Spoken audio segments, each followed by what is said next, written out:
Hi, I'm Jennifer Mulholland. And I'm Jeff Shuck. We're the co-leaders of Plenty. Thanks for joining our podcast, Plenty for Everyone. Each episode, we talk with conscious leaders like you to explore abundance in work and life, fulfillment in head and heart, and ways we can all work together to make this world a better place.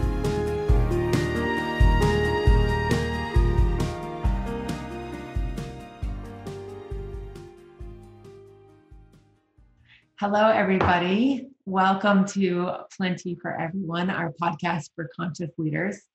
My name is Jennifer Mulholland. This is Jeff Shuck. We are the co-leaders of Plenty. And Hi, everybody. We are thrilled to welcome Bea Boccalandro today to talk with us about who she is and how she's navigating this time of uncertainty and change with an eye towards abundance and goodness out there. We had the pleasure of meeting Bea at Lantern, our leadership retreat, and we can't wait to hear more about you during this next hour. Welcome. Bea. Thank you. Thank you both. I'm thrilled to be here. I'm huge fans of everything you all do, as you know, so it's really an honor to have a conversation with you. You are the best. Let's start by will you orient people to a little bit about you, the personal stuff and the professional stuff, what you do, but also where you live, what it's like right now there under these wild conditions. Just tell us a little bit about your scene. Yeah, absolutely. So professionally, I help bring a sense of purpose to any job for anybody. And I work with big brands, companies like PwC and Toyota, HP, IBM, a whole bunch of big Fortune 500s for the most part. And the idea is that people can go home knowing that their day mattered, that the labor that they did made the world a little bit brighter, made someone's day a little bit easier, and not that they just toiled for no meaningful reason. So that's what I do. That's my day job. I'm based in Southern California in a town called San Clemente, which is a wonderful town and is kind of a metaphor for what we're going through in COVID-19. Because this poor town, at first they kept the beaches open. This is all about beach, right? Everybody surfs. And if you go to the farmer's market, you'll see the middle-aged woman with the wetsuit holding her surfboard while she buys the tomatoes. It's a beach town. And so, closing the beaches here is not eliminating a luxury. It's eliminating where people run, what people do at 5 a.m. before they go to work, which is to surf, and where people go to think. So anyway, this poor town at first decided to keep the beaches open, and then people from other places were coming in, and it closed the beaches, and then it opened them again. And there's no right decision. There's no way to make a decision in this COVID-19 uncertainty that is going to be that's absolutely the right decision. Everybody agrees with it. So no matter what they do, it just seems when the beaches are open, I run on the beach every day. It seems like people are just doing an amazing job at protecting everybody's 6-foot, bubble. And, we kind of pirouette around each other when we run so that no one pierces that bubble. We're keeping safe distance. And then, of course, there's a few exceptions. And then because of the few exceptions, they feel like they have to shut down the beach. And I think it's, I don't know, it's a metaphor for how difficult it is to decide what to do, what this little town is doing. So that's where I live, and that's what I do. We often talk about, certainly it's clear in parenting right now that there's no instructions, right? There's no rule book. There's no rule book about what's right or wrong. I love that point of it's a giant experiment of how to respond in every state, every town, every lifestyle. Because in San Clemente, like the surfing, the beach is part of your lifestyle. It's part of the work and way, if you will. And maybe like seeing that in your own hometown, but also how you're helping clients now, what surfacing is being present for you as you navigate this, responsiveness for your own life, but also for your clients and their finding purpose. Now it feels like a giant mystery, and are curious about what's bubbling up for you as being really present, as most important now that maybe is not relevant any longer, from how things have changed in the past. Yeah. I'm finding, so my kind of personal history through COVID-19, I mean, it's funny that, it just, whatever happened 2 months ago just seems so long ago. But I mean, the first thing that happened, I get paid to stand in front of gatherings of people and speak. So that was the first thing to just evaporate. And I just remember in a period of like 72 hours, it's just like, this job is gone and this keynote is gone. And no, you will not be going to, you will not be going to Boston to speak here, and you will not be doing this. And just like my schedule just, evaporating into nothingness. And I remember, just thinking about my own, survival, like, of course, everything that evaporates is also money evaporating. So, and thinking, well, that's okay, Bea, because you have consulting. So just, do more consulting. So I started focusing on that. And then, of course, that started evaporating as well, because, we can relate to all of this. It's all going to shit. This sounds uncomfortably familiar. Right. Yeah. Us and 250 million Americans, right? I mean, there's probably 50 million that for some reason have a very different experience. But, I think that this is the universal experience of COVID. But what was interesting was, okay, so when the consulting started disappearing, really because these companies were putting everybody on furlough and, or, in one case, having to lay off 45% of their workforce. So, I mean, clearly they really shouldn't be working with a consultant. They should be trying to keep their own job. So, that started evaporating too. But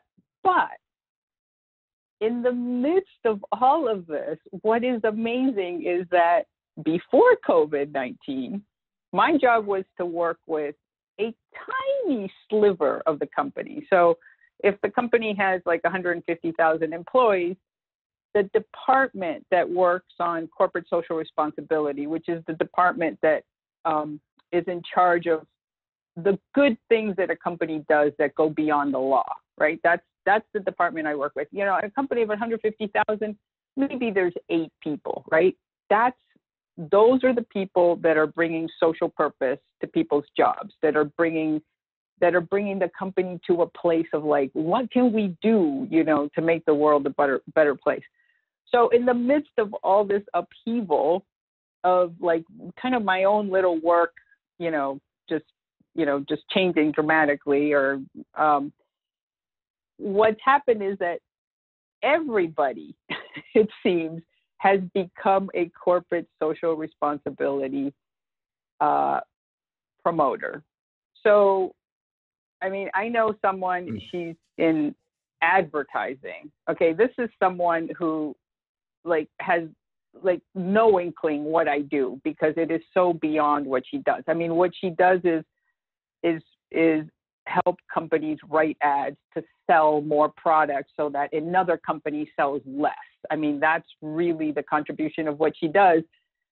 And she called me and said, I have this idea for an ad to help people be happy about staying at home and about the sacrifice. And I was like, what? Like, since when are you a corporate social responsibility person? Since when are you somebody that wants to do this? But this is happening all over the place. Like now, everybody's, maybe not everybody, but a lot of people are asking themselves, wait, is all I'm meant to do right now shuffle paper or sell more product? Like, isn't there something else that I'm supposed to be doing? Like, isn't there something? And some people are finding some really creative answers to this. Yeah. And even with those companies that I'm, continuing to work with, and some of them are doing amazing things in this crisis. My CSR contacts are telling me that they're getting overwhelmed by other employees saying, I have an idea. What if we do this? What if we do that? What if we, and so anyway, so it's really energizing. I feel like, I'm like, welcome everybody. So, this is a great space to be in, actually, this space of, yes, I have to do my day-to-day job, and it might be, stocking shelves or whatever it is I do, but I can make this more meaningful. I can do more than the minimal job description so it's been really energizing. Well, I love that point. And that's one of the things that's present for me. And maybe we'll go around the horn and go to Jen too. I think that like that desire to help is universal. It sometimes gets papered over or lacquered over, by consumerism and politics and a lot of things. But I do think it's universal, as is, to link it back to your other comment about where you live. I think the desire to have a common experience is universal. Like, we want to be in it together. What maybe has changed, feels like it's different than 20 years ago, is we're less tolerant of people having different experiences. Like, we want everyone to have our identical experience. And then we don't we can't, it's harder to meet people in the middle, because it's easier to find people who agree exactly with us. And it's easier than ever to block the people who don't agree with us. So that's present for me, is this interesting combination of like a desire to help, a desire to be in it together, but maybe not having the right tools to find common ground. What's present for you, Jen? Well, along the same themes, I think Jeff and I were speaking this morning over our standing awesome hour we have every day, about just what we're seeing and in our own lives too, and what we're seeing with our clients. So similar be this excitement around people waking up to how to be of service, to create a better world. And that's really how we're wired. Our ethos at Plenty is trying to help other people and companies find that way. That said, what we were talking about is when we're running so fast and when we're on the hamster wheel, which corporate America, society, Main Street, we were all running too freaking fast, right? When you're in that habitual way of thinking, habitual way of doing, your schedules are full in the same way. We didn't take time to slow down. Once we were forced to slow down with the great pause this last 6 weeks, what happens is an opening of perspective, like an opening of, what is this really fulfilling to me? Is the pushing paper all that I'm meant to do? Is there a better way for me to use my time? What do I really care about? Or what was I doing? Was that just a total waste? It's not relevant now. But not only opening up to, we have space to consider another perspective of how we are doing what we're doing, why we're doing what we're doing. But to Jeff, your point, also to consider, there may be another viewpoint. When we are running too fast, we're just on a train that is creating a more slick track. Like we're just Yep. constantly, it's like the neural pathways of the brain. We're just deepening those pathways so that we always do what we've always done. So we're always going to get what we've always gotten, right? That beautiful quote. And I love getting off the train right now to consider in my job, in my work, in my purpose, in my personal life, like, what am I here to do now? And can I be open enough to the answer that might be a total different way of being of service? Yeah, I do see some good news on that issue of divisiveness that, it's just, we're just so afflicted by it right now. Because I think that at its core, it's about judgment, right? I think the way I see American society, pre-COVID-19 is we're on this blessed plateau, and we go about our business. We have our morning coffee and we go into work and we, do whatever we do at work. And there's this river that is threading through all of our lives, and it's a really nasty river, and there's nothing we can do about it because it's part of life. It's this river of suffering, and people end up in the river because they lose their jobs or they're born into the wrong zip code, and it's no matter how good a job their parents do, they end up getting involved in gangs. That you end up in the river for all sorts of reasons. And unfortunately, the river goes to the edge of the plateau. Anybody who's in the river, and it just drops off a cliff into rocks. It's if you can't get out of this river, you're going to end up being very hurt, and it's going to be very hard to recover from that. And this river's going through our society all the time. In truth, we all have at least a toe in this river. We all have some suffering at some point. A lot of us are really fortunate that when we fully fall in the river, our family or friends give us a branch, and they're like, come on out. And, we might be shivering and we might be shaken. And then we go back to what we're doing, and we kind of ignore this river that people are falling into. And when we show our compassion is at the edge. It's when someone is homeless and they need food. Like at that point, so many things have gone wrong in that person's life, and now we're offering what they need to stay alive one more day. We're not even thinking about what they might need to thrive and have a fulfilling life. And I think a lot of that is because we're judging, people that have fallen into the river early on and said, well, first of all, it's not us, thank goodness. And then second of all, it's they probably did something wrong. It's like that's their own doing, that they can't afford to get health care. That's their own doing, that they didn't go to college. That's their own doing, that, they ended up in jail. So this is where I see the bright spot. And so I think as a society, we pay attention at the edge, when things are really bad. And then at that point, we can't ignore it. Like at that point, we're all wired for empathy. At that point, we do offer help. But where I see the bright spot is, I think this crisis has made a lot of people look upstream and say, you know what? We don't have to wait for small businesses to have to fire their own workers. Let's just go. I mean, I'm proud of Congress for Congress saying we're going to give small businesses help right now so that downstream they don't have to fire these workers and they're not on that cliff.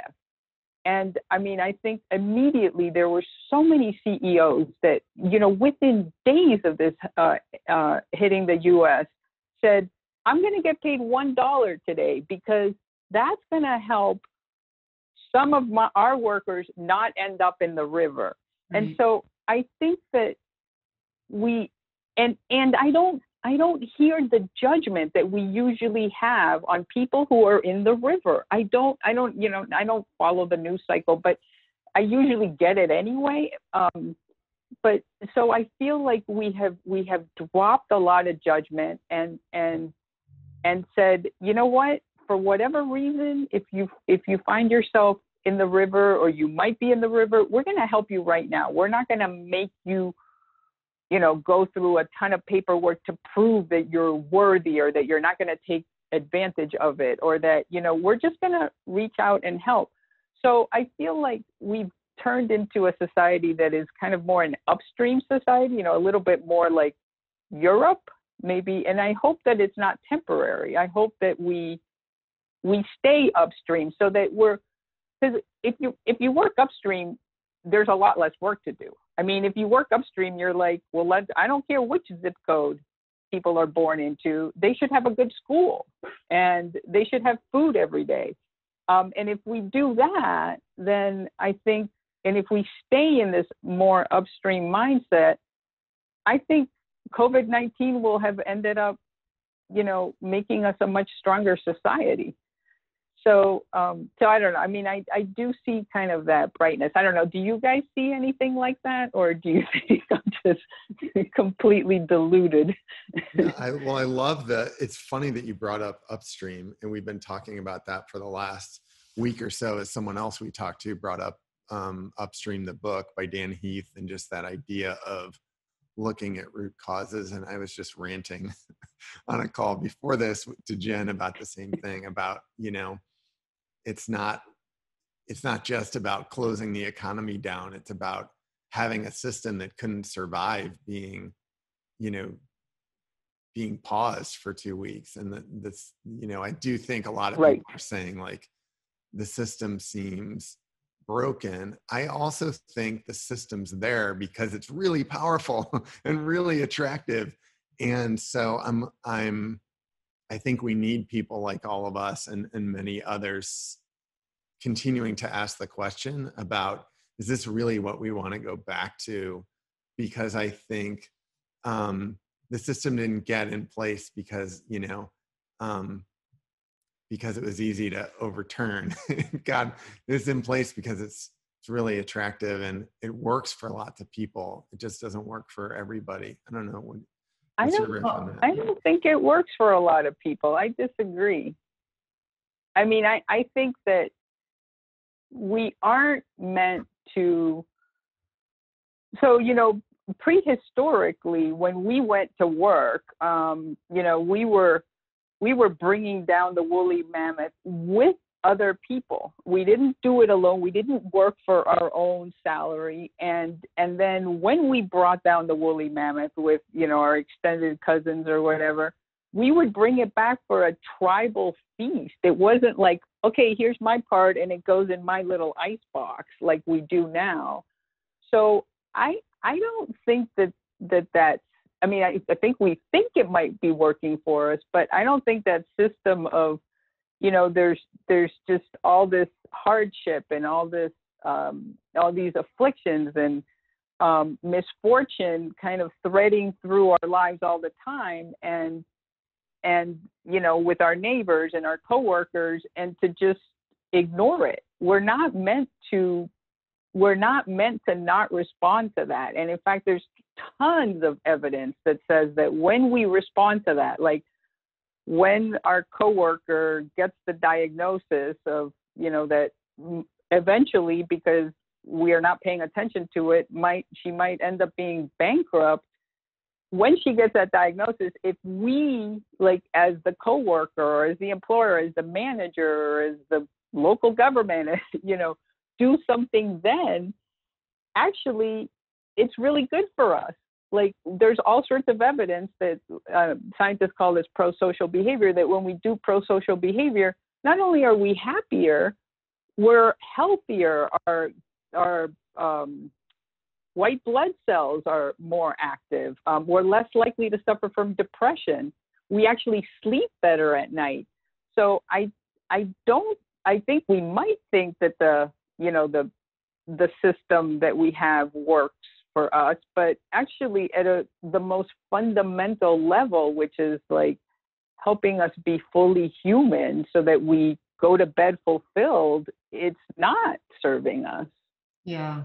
Well, and we've been speaking about this for years. You really see it come to life of living through a paradigm shift of the separation, the competition, the siloed pointing fingers. I'm not that, therefore I judge, that kind of separation to what's emerging is how do we thrive? And yes, all the evidence is there in a healthier, happier society by really expressing our innate wiring in our DNA as a communal species. Exactly.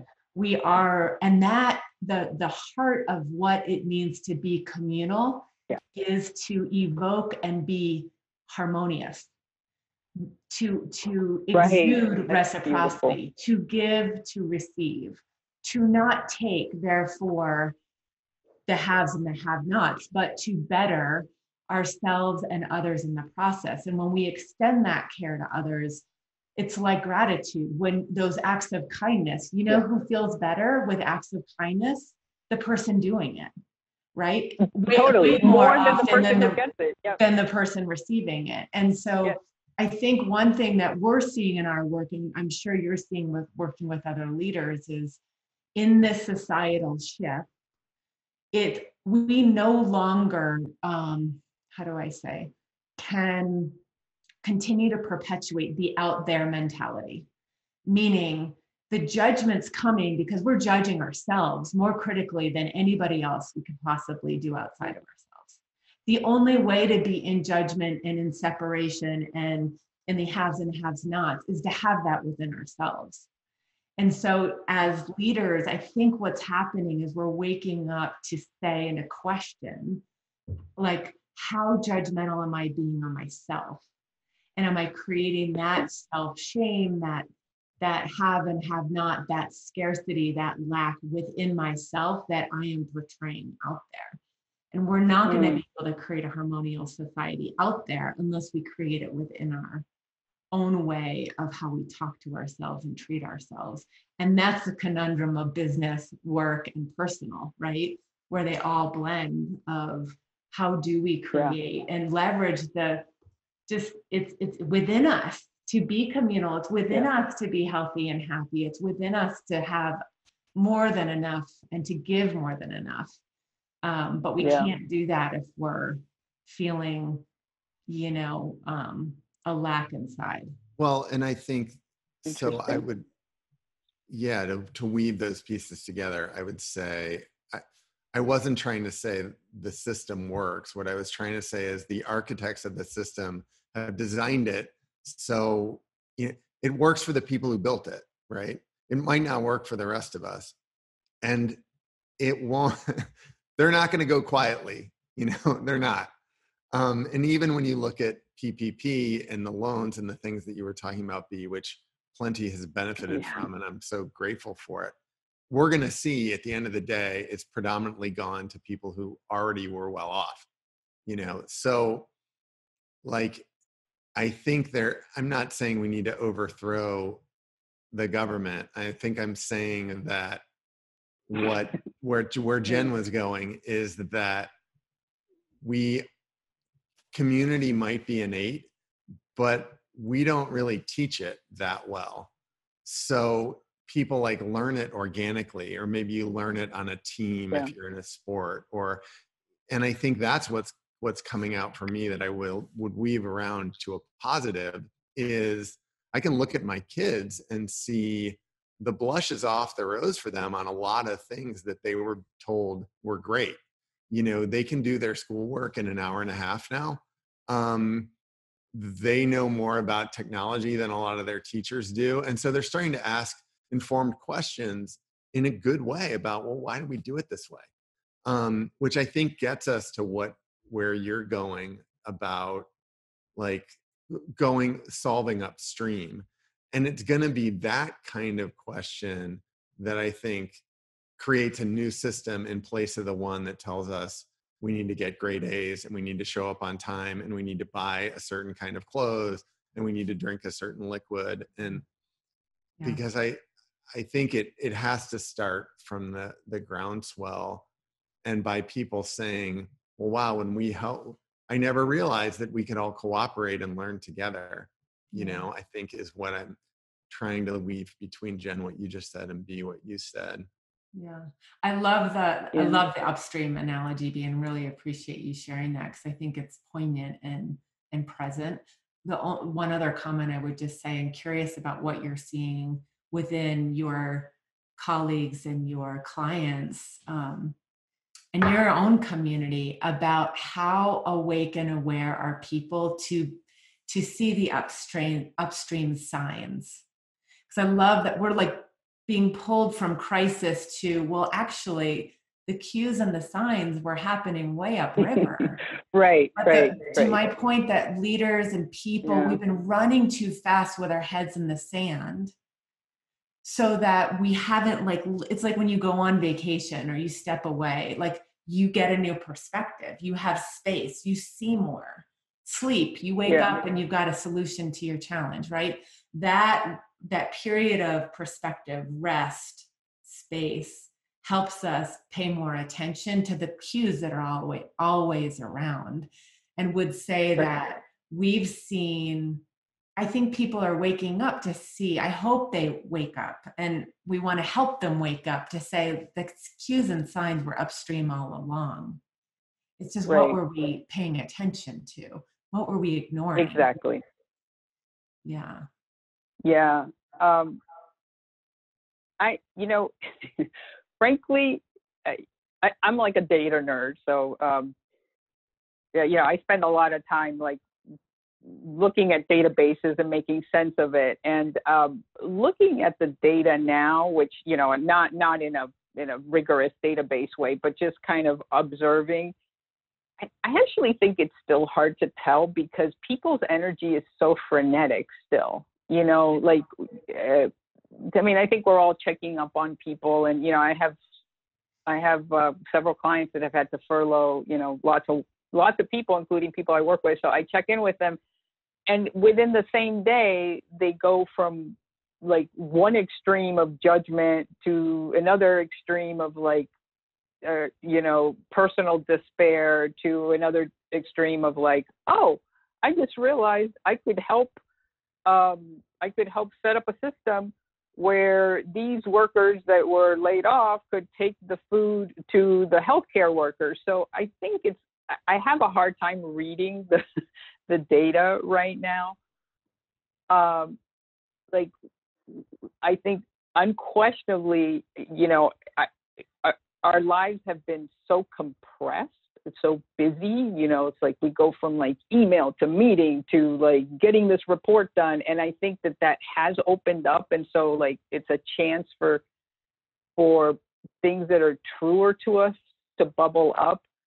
I also think, unfortunately, there's a lot of other stuff bubbling up, like just raw fear and concern over your parent who's like living alone in another city.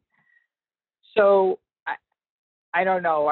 There's just so much going on that I can't really tell. I really have like no informed opinion right now which way it goes. I try to focus on, well, let me, all those very real ways of suffering that people have right now, with uncertainty and loneliness and concern over, elderly parents, and anger at their neighbors for, not wearing their mask. I mean, there's just so much to be upset over. And how did we end up here to begin with is, what can we do about that? And to kind of try to help people find their own value in contributing, because like you said a little bit earlier, it's like, if they can find a way to contribute, they'll probably go to bed feeling much better. So I don't know, there's just a lot percolating, and I think it's hard to read B, when you talk, like, I love the point about the data is kind of hard to look at because it's not settled yet. Like, data is only as good Yeah. as the assumptions that we put in it. And Yeah. it's often helpful in hindsight, right? The data, you need data in the current present to tell you certain insights. And if it's so frenetic, there's kind of like a gathering of the information that has to settle a little bit. I'm Yeah. curious about in this time of servicing your clients, servicing, um, you know, the CSR departments and the people within them to find purpose. When they are flip-flopping with these emotions, or when the energy's frenetic, or when the pressures seem all over and the judgment feels real, do you find yourself holding space, helping them, listening to them kind of share all those perspectives? Or do you find yourself asking them some key questions on why their value, what is their value, what their purpose Yeah. is now? Or do you think those questions are too early to ask? No, I mean, I love this question because it allows me to like brag about people in CSR. So, well, here's an example. So, this is a senior manager in corporate social responsibility. She's working from home, obviously, and I asked her, how's it going? And she says, "Oh my God, I have symptoms." She's not in the high risk population, and she's fine. This information's a few weeks old. I have symptoms, and so I am quarantined in one room in the house. Like, literally, they bring the food over because she has two young children, and a spouse, right? So she doesn't want to infect them. She can't get a test, right? Because again, this is old news. So she can't get a test because we are where we are, right? Or we were where we were. And she has her kids. So she goes, if while I'm on the phone with you, B, you hear the pounding on the door, those are my kids going, "Mommy, Mommy." Like, "Are you okay? I need to see you." So, okay, so she is in that reality where she can't, how do you explain to a 3-year-old that your mom can't, hug you? Like, they have to talk across the door. Okay, so, I mean, to me, this is like, this is hardship, and so she tells me this, and then within like 5 to 10 minutes, that story, she is absolutely moved on to, we furloughed this amount of people. We don't have an employee assistance fund. We need to help them. Help me set up an employee assistance fund. There's a problem in Vegas where the food banks don't have enough volunteers because all the companies shut down, and a lot of the volunteers came from the companies. It was the companies that sent them. So can you help me like figure out what to do there? And so, the corporate social responsibility people, because of what they do day to day, because they go to, they go home, or at this point they stay home after they work, knowing that they did their best to make a difference, they're so resilient. Like, they aren't the ones that are having the frenetic experiences, emotional experiences, even though their reality is just as tough. So it's interesting because, I've spent, it feels like I've spent like 81 years writing this book, which I'm finally finishing. And thanks to Lantern, thank you guys, because Lantern was like one of the things that like really got me on the rails to get this thing finished. But anyway, I've been writing this book on, basically it's to help anybody in any job bring purpose to their job. And one of the key points of the book is that if for no other reason, do this for yourself. Do good for to the world, for the world, from your job, because your life will be much better. Like if for no other reason, start there. That's not, hopefully not where people end up, but that's a good place to start. And once you start, you'll get addicted to it, and you'll realize, well, I want to contribute every day, even though my job is a FedEx driver. Like, how can I do that? How can I have that upstream mindset every day? So that's the book, right? It's pretty much done. Comes out in the fall. And the amazing thing about COVID-19 is that what it has made really clear to me is that the people who are emotionally suffering the most through this are the ones who don't have that in their everyday lives. Like the case I just told you, I'm not going to share her name. Actually, I'll just change her name to Peggy for the heck of it. She is the typical case of the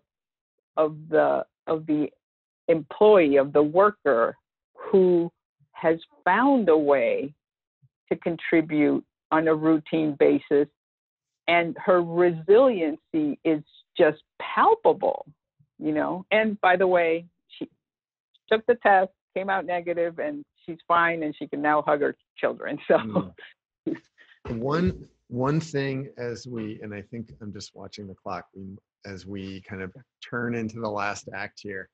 I almost said this earlier, but in that story you shared, you used a great word a few times. You used the word contribute. And I think, since I was a little pessimistic earlier, I'll be optimistic now and say that is one of my hopes for what I see in my kids and what I see at home and what I see in Plenty and the people we're talking to, is a reevaluation of that term. And it's tempting, I think, for all of us as entrepreneurs and leaders to not give equal weight to the contributions we make interpersonally and at home, and to Jen's point, to ourselves. And we overweight contributions that are graded by money and financial reward and material things. And what I hope emerges is a change in that. And it gets to your point about helping problems upstream and helping the people around us, but everyone contributes, and the contributions we make when we slow down to do homework with our kids. Jen and I talk about this all the time. They feel sometimes like such a distraction from what we're supposed to do, until you get this wake up call and say, wait a second, that's one of the most important contributions we can make. And I am hopeful that I certainly see it in my own life right now, that awareness of, just because I don't get paid for it doesn't mean it's not important. And honestly, if I do get paid for it, that might not mean that it's worth anything. And right. that recalibration of what it means to contribute is important, because if we can get there, it means everybody can contribute. And everybody is a contributor. And I don't think we value people that way, and we don't value our actions that way. And and that question of like, what's important now and what's important to me, that's where it crosses, of that everybody has a contribution, and what is our unique way to contribute? What's our unique way to be of service that feels authentic to what's in our hearts, to what we care about, to where we lean in, to what we're passionate about? And I love that question of, it reminds me, Jeff, of a conversation we're still in dialogue around, about how the facade of productivity and how we value what being productive is versus what is really contributing meaning and value, or what's, Jeff, you were using a word a while ago around what's constructive. And really, like, we've been on this productivity train.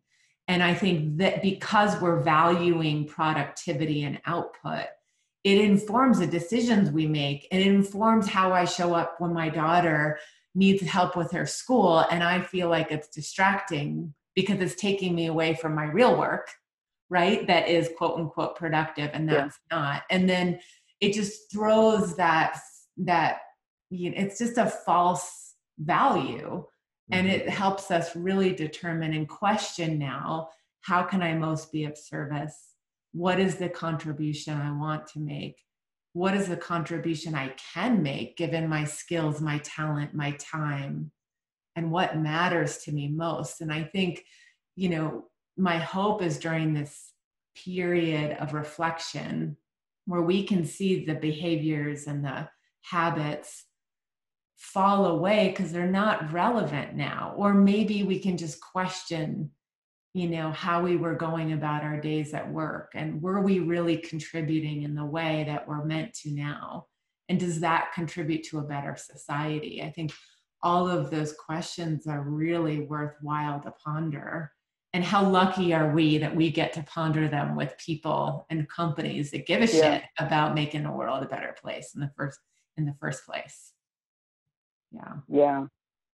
You know, I think you're right. Those are really, they're just such critical questions. The one point I would add, you know, after taking the 81-year deep dive in writing this book, is that I think it's great to ponder the big questions that you just put out there. But I would suggest to people, and again, I have lots of evidence to back this up, that it's okay to answer the big questions with something very small. Like if that's all you can do, if that's the only thing that occurs to you, is to do the very small thing, which might be, hey, you know, the FedEx worker who's still working, and it's just learn her name. What's her name? So that next time she comes up, you can go, Bonnie, how are you? Like, if that's the one thing you do, you are likely uplifting their day. And that's already huge. You know, I was once at the Dallas airport, and I was in line for the security, and I heard, Jeff, you'd like this, the musician in you, I heard a very quick, like syncopated, kind of really hip version of Happy Birthday. And it was the TSA officer, you know, I mean, he's looking at IDs and the birthday's there. So when I got to the front of the line, I asked him about it, and he said, you know, I'm a lead singer in this punk band, and so, you know, I like singing. But so I was messing around a few years ago, and I sung a very, you know, Happy Birthday to this gentleman who had, the way he put it was like, had one of those muscular diseases. I guess he had like mobility problems, right? So I sang it to him. He said it was in the evening, and I sang him a very short rendition of Happy Birthday, and this gentleman looked up and said, "You're the only person who has wished me happy birthday today." And so this officer said, once I heard that, I never miss singing happy birthday to a customer that comes through. And, you know, that's a very small thing to do, but he knows in his bones that he's just made someone smile, you know. And even if someone has heard 30 happy birthdays that day, the 31st is going to feel great. So if that's all we can do, that's still a lot. Still a lot. Great message. What a wonderful place to land on, of the practical small tip that we all have within us to lean into and to follow that instinct of helping, of sharing, of singing happy birthday, whatever it is, of knowing somebody's name. Well, Bea, thank you so much for joining us today. We're thrilled to be in conversation, and we can't wait to read your book. Can't wait for it to come out. Yeah. But it was my pleasure. Give yourself a quick plug. How will people find your book, Bea?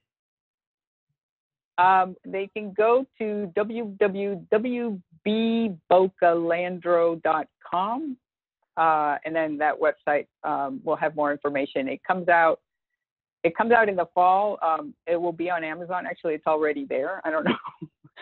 So if you put do good at work and then something close to my last name, which is Boccalandro, it will come up on Amazon right now, but you can't order it yet. So yes, and thank you both for your contributions out there. I mean, you guys are a torrent of those small acts routinely all the time. And then in addition to that, you help in answering the big questions. So thank you guys for who you are. Thank you so much for saying that. Takes one to know one, Bea. Takes one to know one. Yeah. Catch a wave for us out there in San Clemente, will you? Yep. Thanks for tuning in. Join the conversation and learn more at www.plentyconsulting.com.